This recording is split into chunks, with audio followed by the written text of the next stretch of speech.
Donald Trump has made a lot of campaign promises over these last 18 months, and some of them will have a shot when he takes office in January. We wanted to check out his scorecard for success. He ran on a campaign promise to shake up Washington. We together are going to drain the swamp. But now that his transition to the White House is happening, just how realistic are President-elect Trump's goals? One of his first priorities, tearing down Obamacare. Real change begins with immediately repealing and replacing the disaster known as Obamacare. Trump will lead an all-out assault on the Affordable Care Act, President Obama's signature law providing health care to millions. But can he do it? File this under maybe.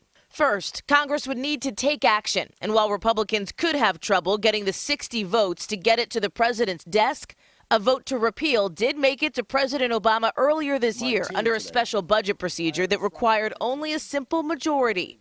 He, of course, vetoed the repeal. If it makes it to a President Trump, the result would likely be a different story.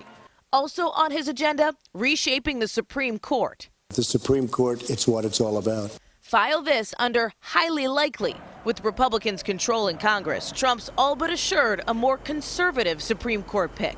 The American people have spoken, and President Trump will send us a nominee, I assume, early next year. Trump's released his list of picks to fill the seat left vacant after the death of Justice Antonin Scalia.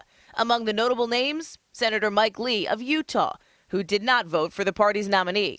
And what about some of candidate Trump's more extreme plans? We will build a great wall along the southern border. His Mexican-funded border wall? Unlikely. Part of the problem, the cost. Estimates range from $8 to $122 billion.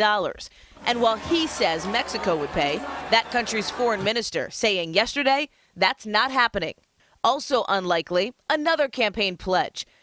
Donald J. Trump is calling for a total and complete shutdown of Muslims entering the United States. His temporary proposed Muslim ban.